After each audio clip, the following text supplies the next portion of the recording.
Hello, hello, and welcome back to the Making Motherhood Magical podcast. I am your host, Jamie Mae Bright, and welcome. I am so glad to have you here. Um, I want to start off this week's magic moment.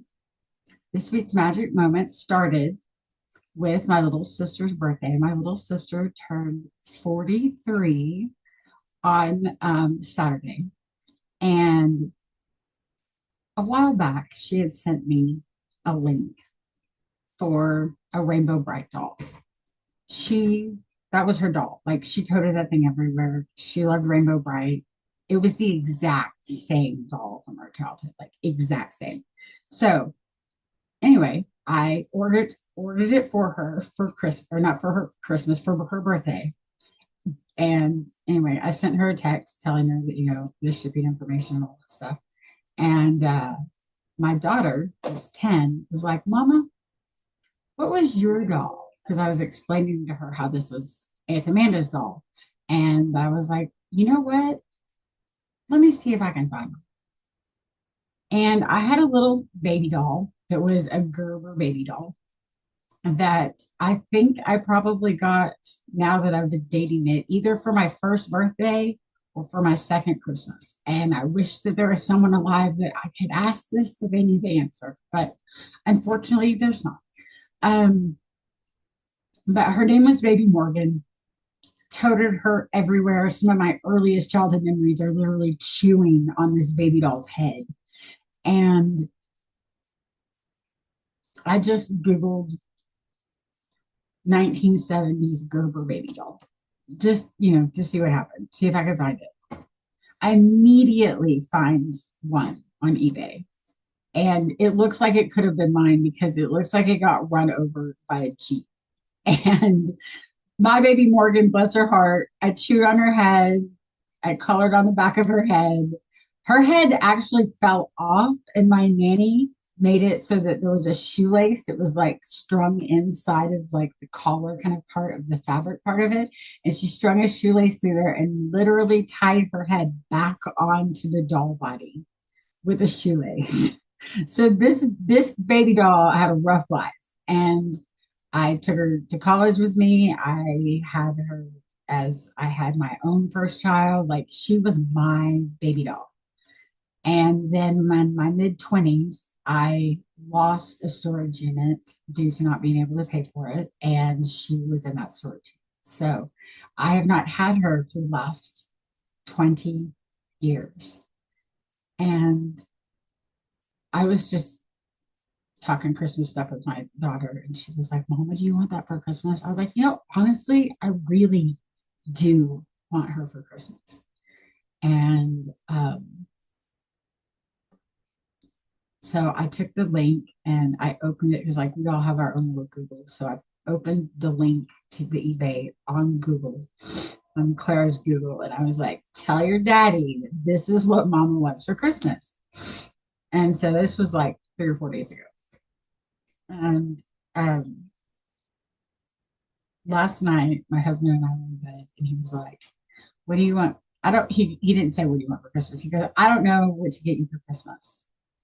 And I looked him straight in the face. I said, "Clara does." He goes, "What?"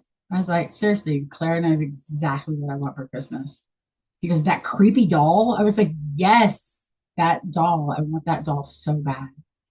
And he found that really, really hard to believe that, like, that's literally what I wanted for Christmas. But I think when I started to tear up, he realized how much that doll means to me.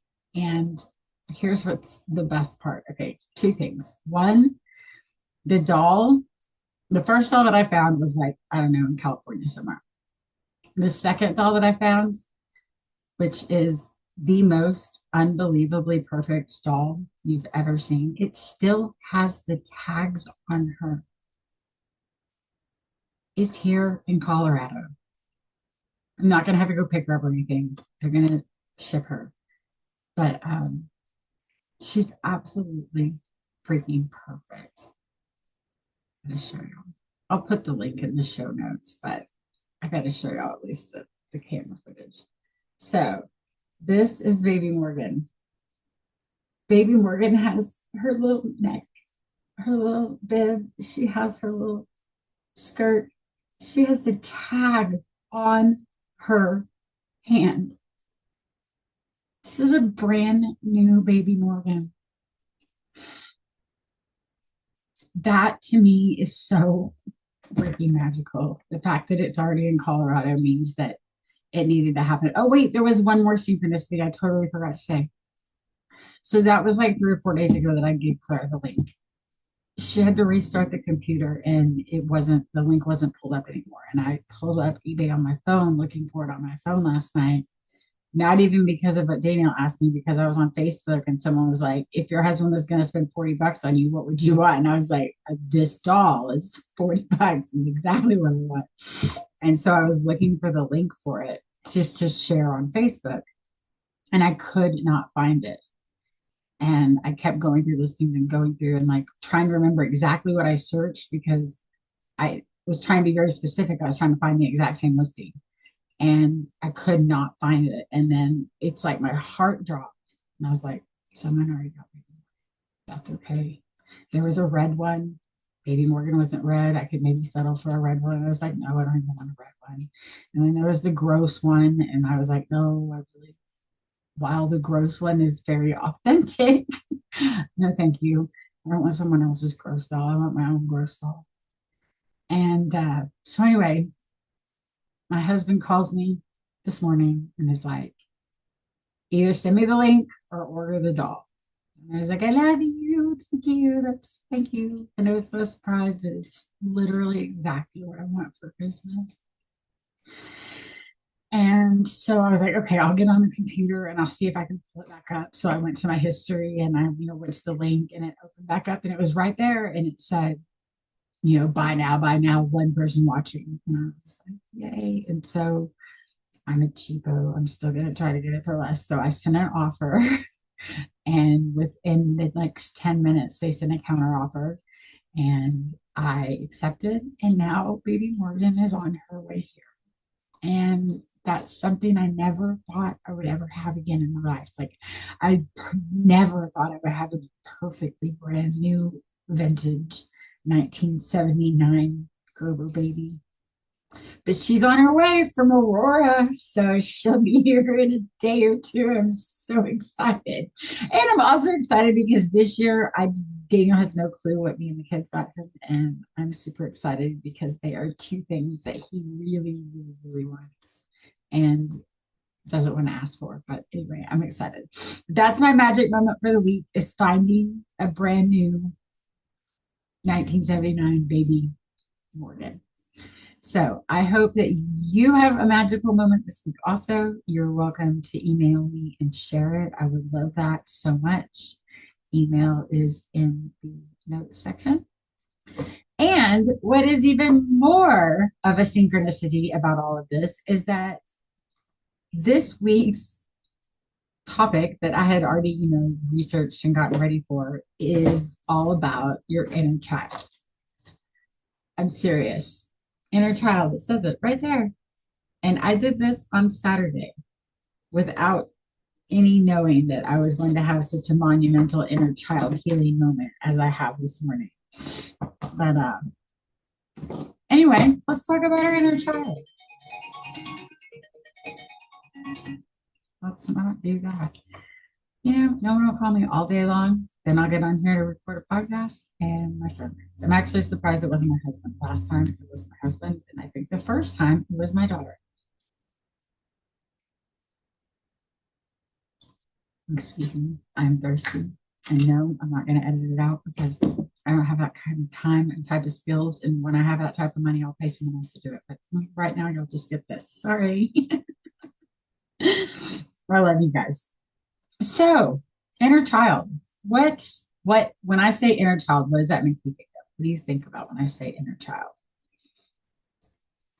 Your inner child is the part of you that contains all of the memories, all of the emotions, and all of the experiences that you have from your childhood. This can be both positive and negative. So, like your inner child is literally you still as a child. But what's important about knowing our inner child and healing our inner child and being in touch with our inner child is because it really influences a lot about how we think and how we react and how we behave as adults. And as much as we don't want to admit that, if we have a lot of childhood trauma, I mean, it doesn't have to be a lot of childhood trauma. It could just be a little bit of childhood trauma. It does not take a lot of trauma for your inner child to feel hurt.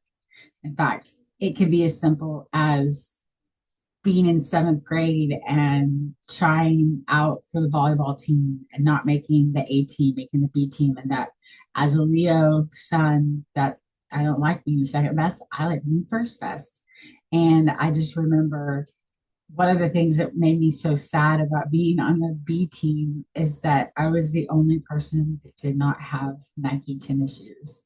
And we were not in a position where my parents could afford Nike tennis shoes. Probably even if we could, they still wouldn't have gotten anything better than Payless tennis shoes anyway. It's just how they were. Grew up on playing soccer my whole life on Payless cleats, but it is what it is. But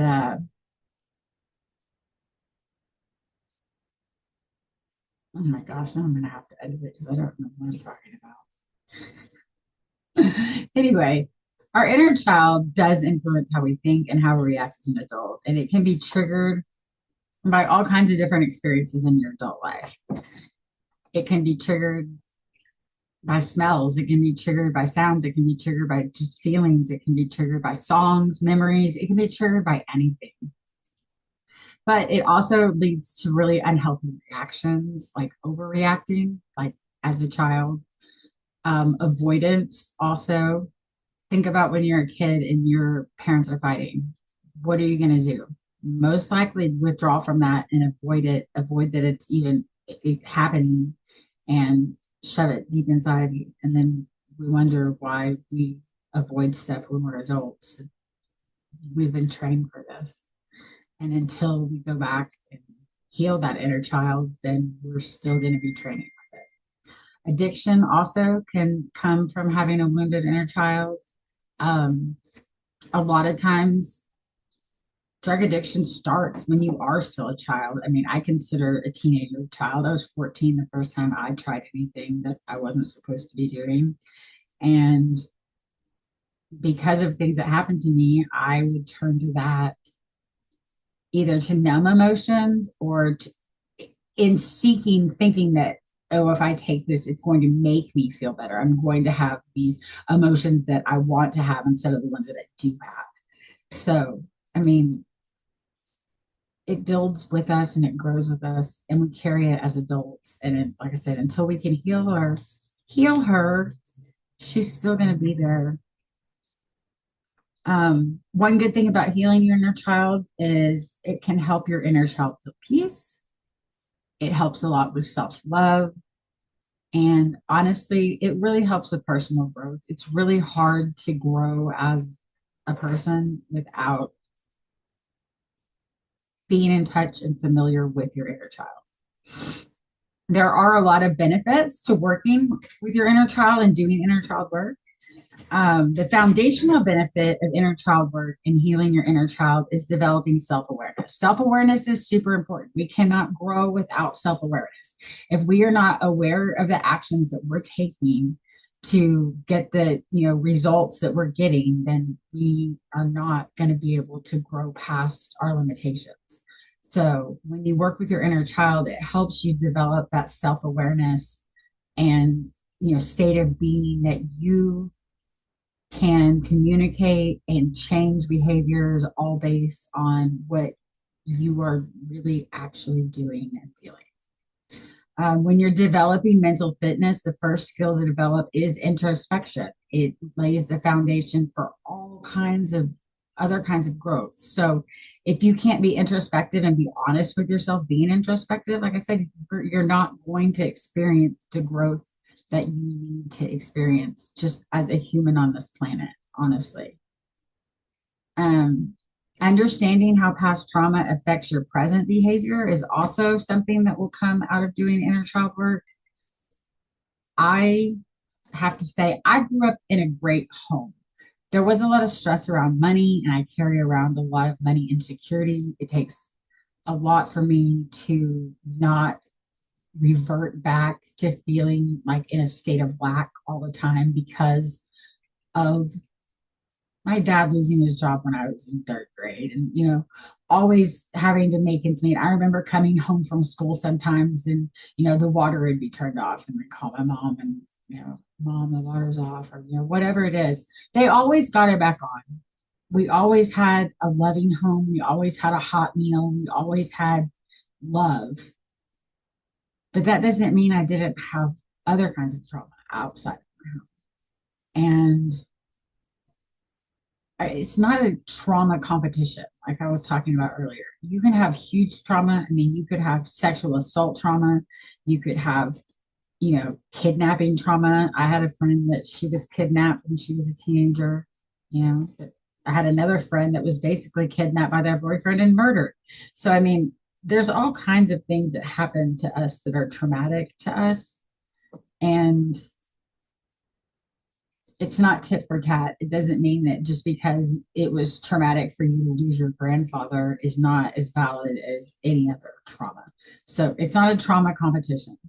We all have trauma. We all have wounds on our inner child, and we all need to become more introspective and more self-aware so that we can heal those feelings and be able to grow past it. Another thing that helps is reconnecting to your passions, dreams, and talents that you have put aside. One of the things that I was very adamant about expressing to my oldest when she was graduating high school is that whenever she doubts what she thinks she wants to do, that I want her to go back to being a senior in high school again, because there's something about that age, that 17, 18 years old, that you think you know everything. And what's crazy is you know a lot more than you think you know. And then you also don't know a whole lot at the same time. But one of the things that I realized in retrospect that I already knew is I knew what was going to make me feel fulfilled and happy as a productive member of society. I saw myself being an art therapist. I saw myself working with children. I saw myself being creative. I saw myself helping other people that are having struggles. That is still exactly what is passion for me. I love I love helping children through artistic expression and being able to, break down how they're feeling, because I don't think that we spend enough time teaching our kids that their feelings are valid, and that when we can do that now as adults, their inner child, the child they are right now, is going to be less wounded because we as better parents have healed ours so that we don't do that same stuff to them, so they don't have to carry around that burden. Does that make sense? I'm all about ancestral trauma. I am all about breaking ancestral trauma, though. It stops here. And sometimes I think it's helping me make kids that are, really self-aware and able to express how they're feeling. And I think that that's so, so, so important. Because if you can't do that as a child, you're never going to do it as an adult. Um, More benefits of working with your inner child. It can help you feel safe, empowered, and in control of your life rather than feeling wounded. So when you go back and you really think about things that you did not feel safe about, whether that, was your home, or maybe it was something at school, maybe bullying, um, whatever you can remember not feeling safe, if you go back and work through that with your inner child, you will be able to have a safety around it that you don't currently have. And we are going to do an inner child meditation at the end. I love helping people with inner child help. If you need help, email me. Let's see what we can figure out. But yeah, the work is worth putting in. I guarantee it. Another benefit is improved emotional regulation. I know that it doesn't feel like recognizing your feelings when you're a child and validating them through work seems the same as not getting pissed off while you're sitting in traffic, but they actually correlate with each other because once you start feeling this stuff inside, this anger, this disappointment, this sadness, this loneliness, whatever it is that your inner child is feeling, once you address that, then whenever you're sitting in traffic and you want to flip somebody off and you're not going to feel that way anymore because you're so much more in touch with your real emotions and what you're in control of and what you're not in control of. And so I never thought, like I said, doing healing work with my inner child is going to help my road rage, but it really has. It helps me emotionally regulate all the way across the board. So when you do healing your inner child work, it really does affect it across the entire board. It also can lead to increase self-esteem, self-compassion, and compassion for others. When we go back and we tell that kid that it was okay that you didn't make the 18, it's okay that you were a B team kid, that that builds your adult self-esteem. If you can go back and be compassionate for that time that someone else picked on you because they were getting picked on by someone else, they didn't know any better, and the only power and control they had was deflecting it upon you.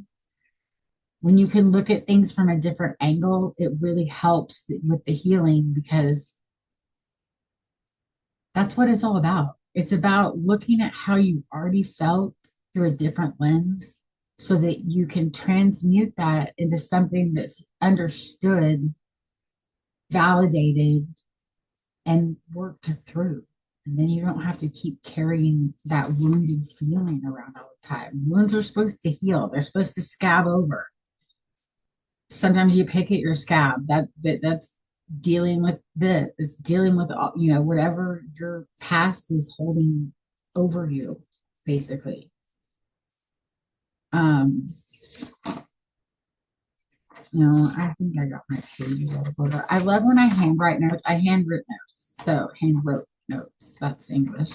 Um, but I also did it in different order, and instead of rewriting it, because who wants to do that? I just started changing the orders of the pages, and I'm not exactly sure that I got them in the right order. But here are some things that you may exhibit if you are needing to do some inner child work. If you feel like you are not hurt, that is very often something that you may have been carrying around your whole life. You may have felt like your parents never listened, your teachers never listened, there was no one ever listening. And when, as adults, we feel like no one's ever listening, we need to address that. We need to either identify if there really is no one listening or if you just think no one's listening because you are in that loop, that pattern that you've been in your whole life. Another one is difficulty explaining your feelings or why you were upset. I know that as I did inner child work, I was able to express in words without yelling why I am feeling the way. And it's something that I work a lot with my kids now, especially with Clara, because she has emotional regulation problems. She has a hard time keeping her emotions under control. And part of being able to control your emotions is being able to identify what they are and identify why you're feeling that way. So if you have a difficulty explaining your feelings or difficulty knowing why you're actually upset, like if you're crying and you have no clue why, yes, sometimes that just happens with hormonal fluctuations, but if it's something that's a constant, everyday kind of thing, then that's something that you're going to want to deal with that. I want to address that. Low self-esteem.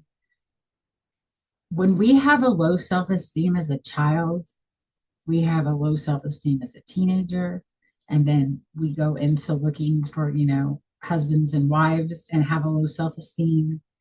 And that typically you find someone else that's going to still keep your self-esteem low because that's the trajectory that you've already sent yourself on. And so we can, be all the way in our 40s and still have no self-esteem because it's not anything that we've ever given to ourselves. And it really is a gift that you give to yourself because you have to reformulate your brain to teach you that you are enough because you are enough. Just you, whatever you is, whatever imperfect you is already perfect because that's exactly who you are. If you have a harsh inner critic, I personally am not super critical of myself, but I do know people that are. And if you're someone that is, always feels like you're not good enough or you're not worthy, that is definitely showing that your inner child needs some addressing. If you are experiencing patterns of self-sabotage, if you feel yourself like, man, why the hell am I going through this again? And then you realize, oh, wait, because I keep making the same decisions and keep getting the same results, right? To modify the behavior to get a different result. You can't do the same thing and expect something different. If you have fear of abandonment or fear of commitment, that also, a lot of us feel abandoned by our parents. A lot of us feel abandoned by the people that are supposed to be loving us and taking care of us. I am so fortunate to not have ever felt that. I have never felt like I only felt abandoned when my parents and my grandmother passed away. And that's not fair because that's not abandonment. That's the cycle of nature.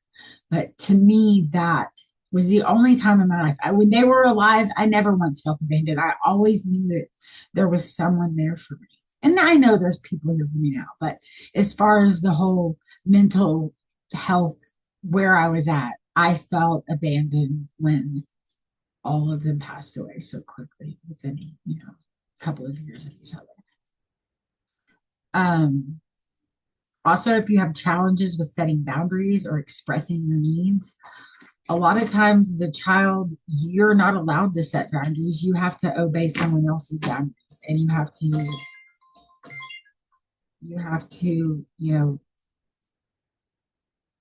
do what they say because that's what they say. It doesn't matter if you have to give your grandpa a hug because he said, give me a hug, and nobody cares that you don't want to because you can feel him put his hand on your butt and it makes you feel creepy because you're four. Yeah, you're going to have some issues with setting boundaries when no one respected your boundary your entire life. So, those are just some things to think about and look for. If you recognize any of these patterns in yourself, childhood wounds might be to blame. And seeing ways that your inner child needs support can help you resolve these patterns as an adult. So, if you notice that, yes, I really that really resonates with me, then just know that once you deal with it, you can change the pattern. You can't change anything in the past. You can't. But you can change absolutely everything from this point forward. So keep that in mind. Remember, you hold the power to change whatever it is that you want. Is it going to be hard? Fucking probably, yeah. But is it going to be worth it? Absolutely. No doubt. Absolutely. Some different ways to work with your inner child. Excuse me. First off, you need to identify and acknowledge your experiences. Consider what your inner child might see, hear, smell, feel, and think during a particular memory. So if there is an instance that you know is really bothering you, and like you can just instantly go back to feeling like you were 7 years old and scared, think about what you were seeing, think about what you heard, think about how you felt. Because what we want to do is we want to address those feelings. When we go back and validate those feelings and address them, then we don't have to be the scared 7 year old anymore. You also need to allow yourself to feel and process your emotions. You have to feel it. You have to feel like the 7 year old child again. So that here comes the hard part. It's not easy. It is hard, but it's worth it. I can't say that enough times. It's worth it. Um, Once you can sit with what you really felt, then you can, it's almost like digesting it, literally. Like if you ate something and your body is physically digesting it so that you can excrete it and leave it behind. That's what your body wants to do. It's the natural process. And you have to sit and digest those feelings so that you can get rid of them. You also have to learn to let go of negative beliefs and behaviors. By doing that, you are going to be able to see so much potential in yourself. You're going to be able to see that your behaviors, when you change your behaviors, you get different results. I remember my whole life, I've struggled with my weight, my whole life. And whenever, I mean, I can remember always emotionally eating, but never taking responsibility for the fact that that's what I was doing until after I had Clara. And after I had Clara, I started, we're not going to call it running because running people imagine fast. And this has never been fast. I am built for distance, not speed. But I started getting up. One, this was me, Daniel, and 4 children living in a small rural town in Texas. And everyone needed something from me in all hours of my waking day. From the moment I woke up until the moment I went to sleep, somebody needed something from me. And so what I did is I started getting up an hour before anyone else woke up and going for a run. I ran in the dark. I ran in the cold. I ran in the heat. I ran and ran and ran. And I did a 5K and I did a 10K. And then I did a half marathon. And I found out about a week before I ran that half marathon that I was pregnant with Zeke. So Zeke actually ran the half marathon with me. And anyway, we're training for a half marathon right now. Not really a half marathon for him yet, but I want to get back up to that.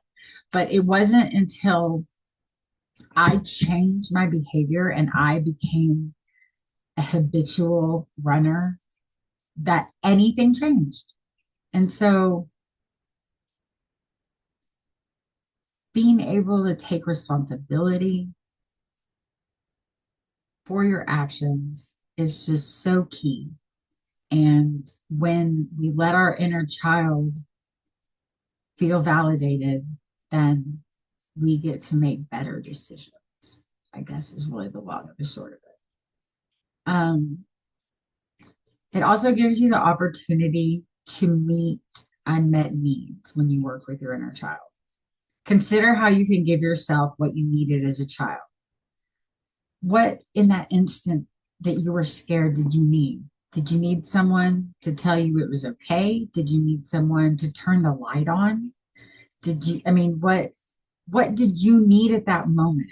If you can sit and identify what you need in that moment, you're going to be able to give that inner child what it means. So if you needed, you were stressed out as a child and you needed, a, not a vacation, what would a kid, a break, then once you identify that, you can move forward from it. We already talked about setting boundaries. Journaling. Journaling, I cannot stress enough how much I think journaling is important.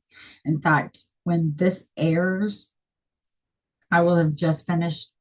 Well, actually, we'll be right in the middle of the January journal journey that I'm doing. So if you're not signed up for it and you want to journal with us this month, come on for it. Let's do this. Link is, I'll put one in the notes. But one of the ways that you can work with your inner child journaling is you can write that scared 7-year-old a letter.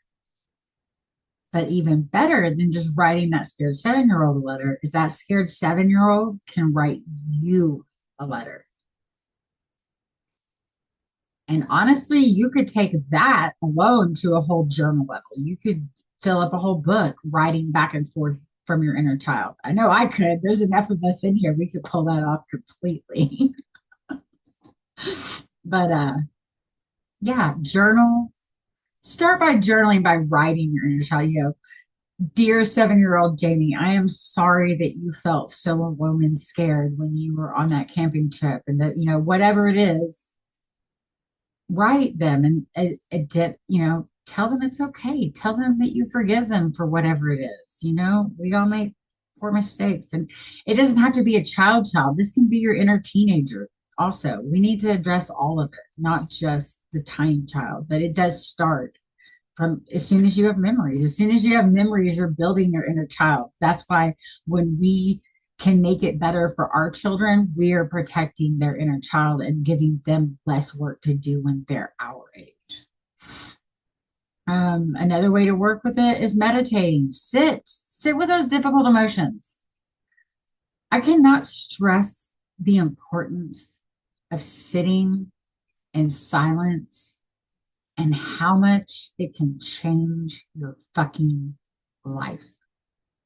Seriously, we do not get enough silence in our life at all, me included. And I make a point to have silence every day, and I still don't get enough silence. We need silence. That's when our brain engages. That's when the downloads happen. That's when silence, it is underrated. Also, learning how to be present with your feelings and the best way is one of the best ways to develop emotional regulation skills and manage your stress levels. So, feeling your feelings, just like we talked about earlier, you have to feel through your feelings. Once you feel them, you can release them.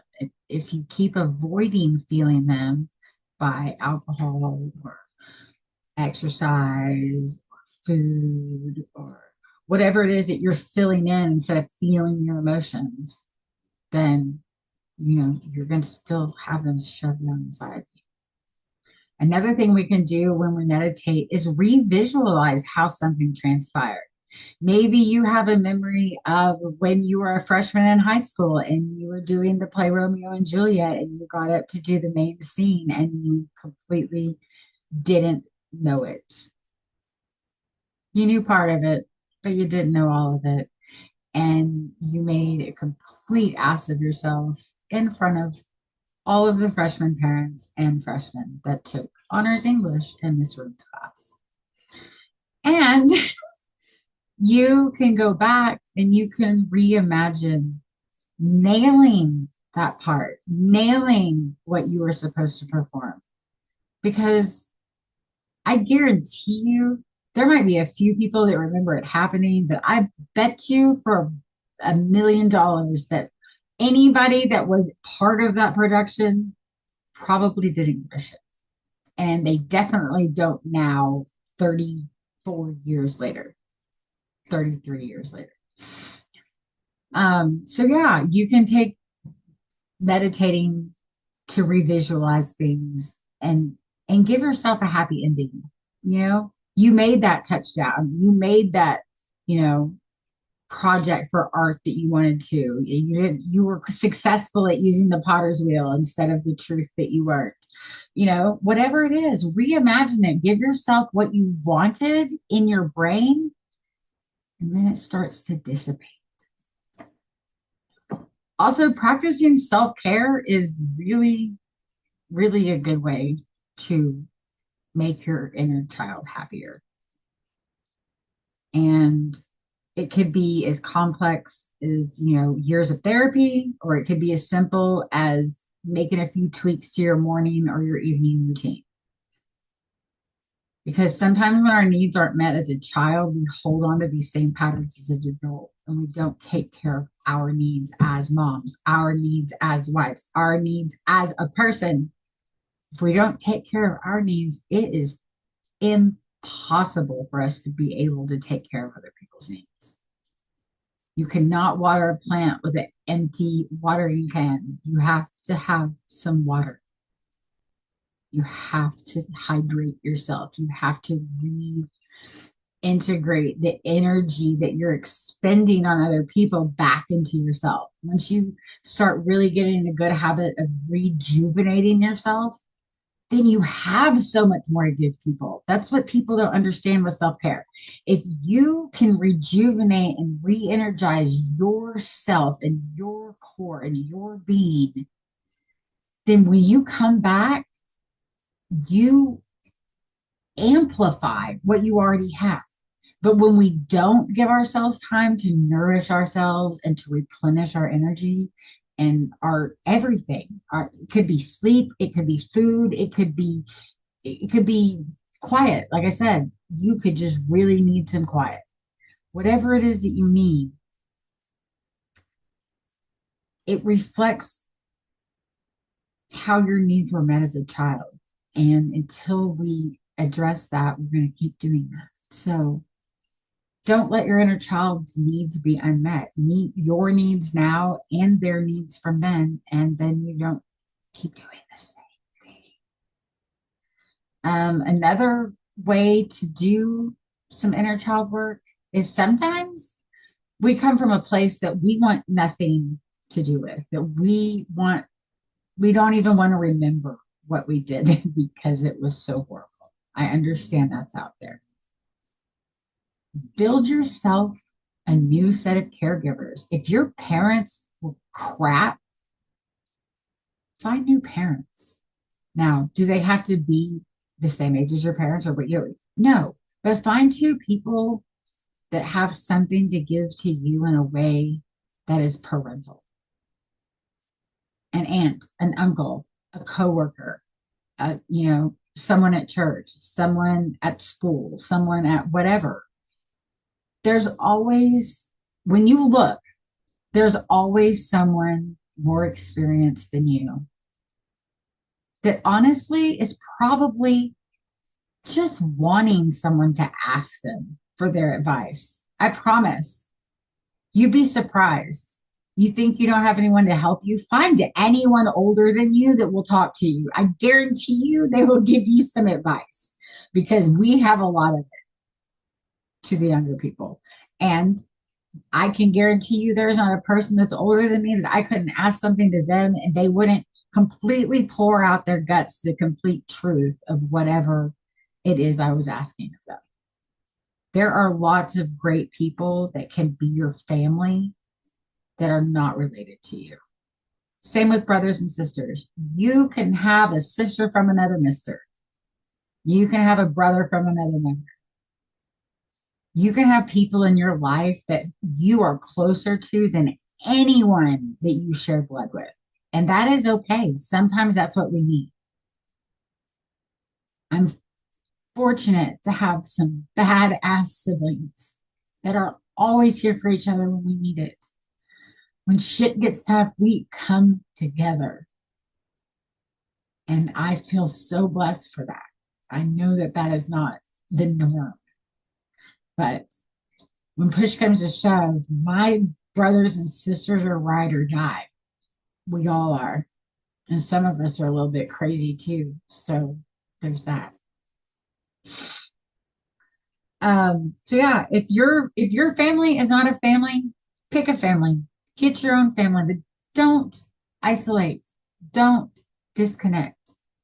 We humans need each other. We need community. We need friendship. Friendship's hard to maintain as an adult. Seriously, it's really hard. If you have more than five friends as an adult, you are winning because that is not an easy thing to do. So when you find your friends, make them your family, fuck your family if that's what you need to do. Um, Another thing that we can do that helps is talk to your loved ones. Sometimes we hold grudges from childhood without even really knowing what that adult was going through or what they might have been facing because we were kids. You don't think about what they were thinking because you were seven. We're not 37. And if we talk to the people that are making us hold on to the hurt, sometimes you can really clarify a lot just by them telling you where they were coming from. Maybe you don't know they got fired that day, and that's why she screamed at you and threw a glass across the room. You don't know. She may have never wanted you to know she got fired. It happens. Now, this is absolutely not a green flag for abuse. People do not get to gaslight you and tell you that it's your fault that they, put their hands on you, put their hands on you, yelled at you, verbally abused you. That's not an excuse. You don't get to say, it was life was hard as an adult, and that's why I screamed at you your entire life. That's not fair. That shows no accountability for what they were actually doing.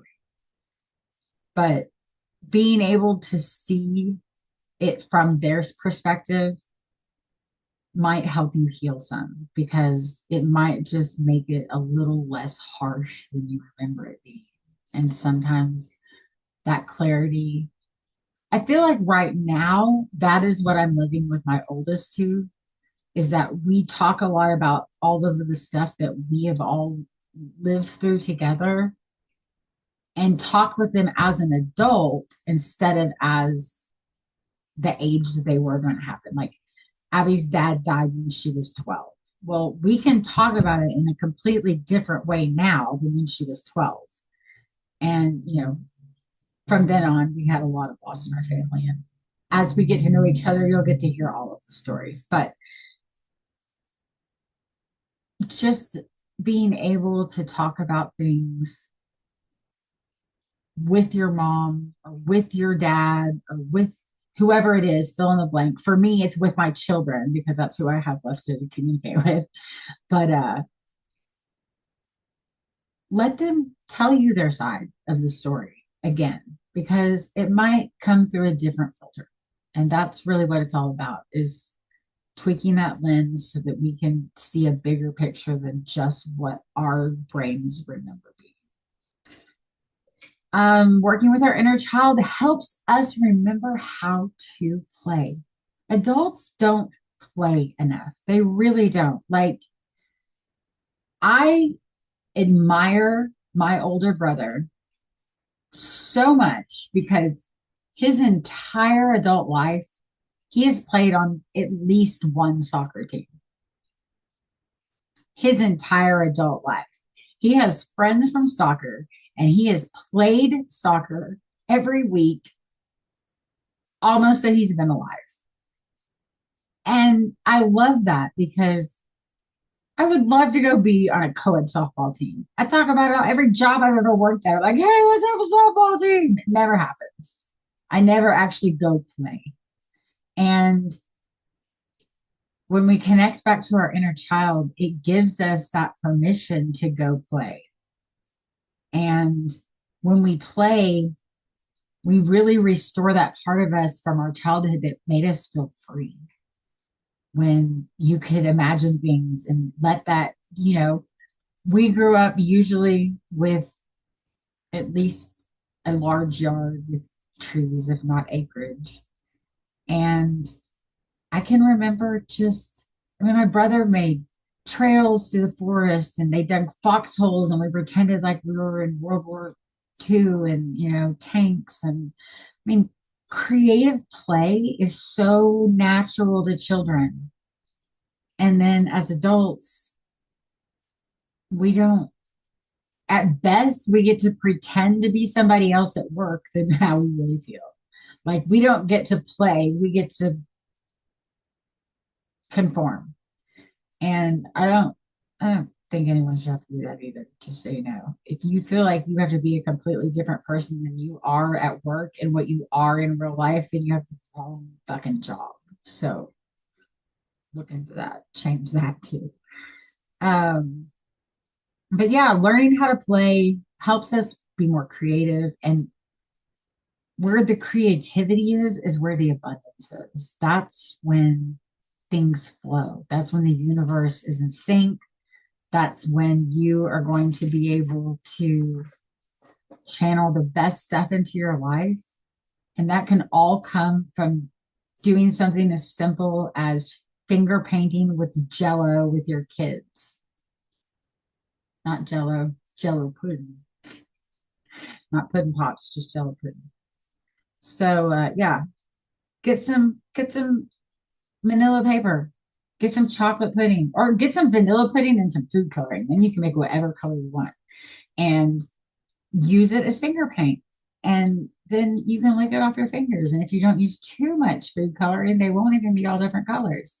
But you get in there and you feel it's a tactile thing. You can all get into it. You can feel it, you can taste it, you can smell it. I mean, I guess you could technically hear it also. Get those feelings because when you do that, you get in touch with your inner child and you build a better inner child for your child. So, y'all got this. I know we all feel okayest because we are, but we have to know that that is still enough because we are enough, just as we are. All right, now I would like to do, you know, I'm going to do this separate because I'm going to try to see if I can do music in the background because I like meditations with music in the background. So I will release this also on the same day that I release the podcast, but I am going to do the inner child meditation completely separate from this podcast.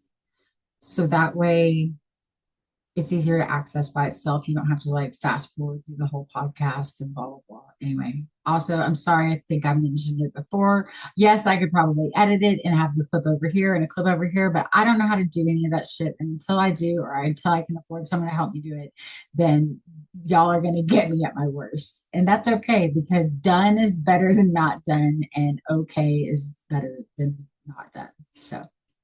I love you guys. Thank you for tuning in. Please, please, please share with your friends. I would love for, anyone that you think might benefit from this to listen. I love building communities. I love hearing from you. And I hope until next week, you can make some magic every day. Have a good one.